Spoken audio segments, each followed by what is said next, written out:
ছোটবেলা মায়ের হাতে জলপইয়ের আচারের নানা রকমের ভেরিয়েন্ট খেয়েছি। তার মধ্যে একটা হলো তেলে ভেজানো ট্রেডিশনাল জলপইয়ের আচার। এই জলপইয়ের আচারটা তৈরি করতো আমার আম্মু অনেকদিন রোদে শুকিয়ে, কিন্তু আমার বাসায় রোদে শুকানোর অনেক প্রবলেম। তাই আমি চিন্তা করলাম আপনাদের অনেকেরই এই ঝামেলা থাকতে পারে। আজকে আমি আপনাদেরকে রোদে শুকানোর ঝামেলা ছাড়াই রসুন এবং কিছু অল্প মশলার সাথে তেলে ভেজানো জলপইয়ের আচারের রেসিপি শেয়ার করলাম। আর এই জলপইয়ের আচারটা দিয়ে কিন্তু আপনারা ভাত, খিচুড়ি, পোলাও খেতে অনেক বেশি মজা পাবেন। ১ কেজি পরিমাণ জলপই নিয়ে নিয়েছি। আর এই জলপইগুলো একটু সাইজে বড় নিতে হবে। যখনই এরকম আস্ত জলপই দিয়ে আপনারা আচার তৈরি করবেন, একটু বড় সাইজের নিবেন। বটি বা ছুরির সাহায্যে এভাবে একটু কেচে নিতে হবে, যেন প্রতিটা অংশে এই ছুরির দাগটা লেগে যায়, কোথাও যেন বাদ না থাকে। এভাবে করে সবগুলা জলপাইকে আমরা একে একে কেচে নিচ্ছি। এভাবে করে নিলে এর ভেতরে খুব সুন্দরভাবে মশলাটা ঢুকে যায় আর দেখতেও অনেক সুন্দর লাগে। এরপর আমরা এটাকে হলুদ আর লবণ দিয়ে মাখিয়ে রাখবো। ১ চা চামচ হলুদ এবং ১ চা চামচ লবণ দিয়ে দিলাম।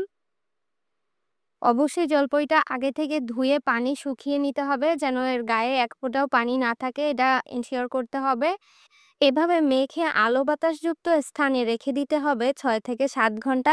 চাইলে কিন্তু ইনস্ট্যান্টও বানিয়ে নিতে পারেন। এক্ষেত্রে কিন্তু রান্নার সময়টা একটু বেশি দিতে হবে। তবে আমি এভাবে রেখে দিচ্ছি চুলার পাশে ৬-৭ ঘন্টার জন্য। আর দেখতে পাচ্ছেন কিছুটা পানি টেনে গেছে। আপনাদের বাসায় যদি রোদ্রে দেওয়ার ব্যবস্থা থাকে তাহলে একদিনের জন্য রোদ্রে দিয়েও রাখতে পারেন।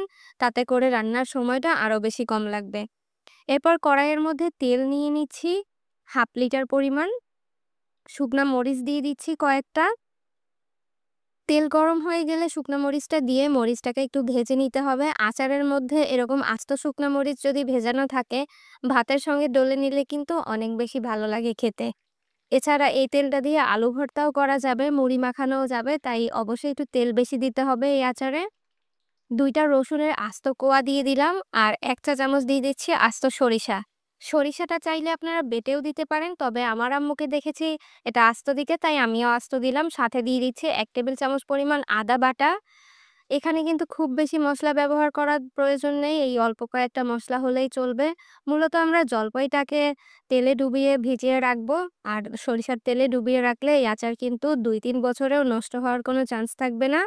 ১ চা চামচ দিয়ে দিলাম হলুদের গুঁড়া এবং লাল মরিচের গুঁড়া, ১ চা চামচ লবণ দিয়ে দিলাম।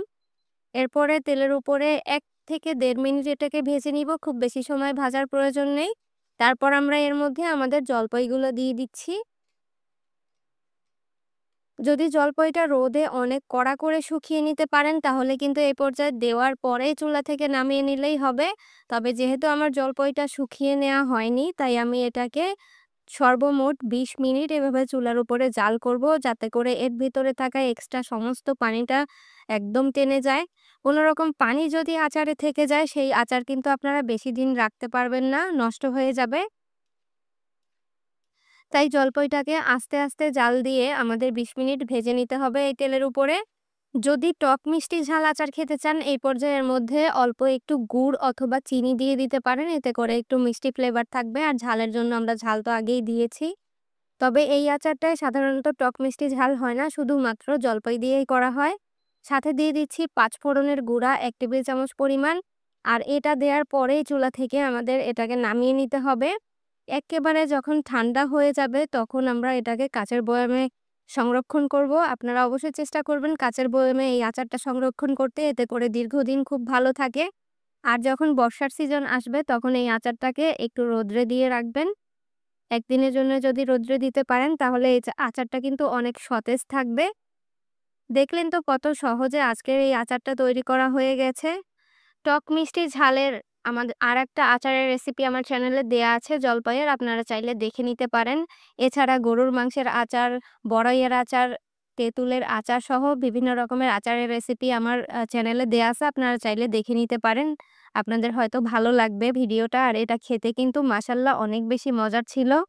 আমার আজকের রেসিপিটি নিশ্চয়ই তোমাদের ভালো লেগেছে। আর ভিডিওটি ভালো লেগে থাকলে অবশ্যই লাইক, কমেন্ট, শেয়ার করতে ভুলবে না। এবং আমার চ্যানেলে নতুন হলে অবশ্যই চ্যানেলটি সাবস্ক্রাইব করে রেখো। আমার নতুন আরো মজার রেসিপি দেখার আমন্ত্রণ রইলো। ভালো থাকবে সকলে। আল্লাহ হাফেজ।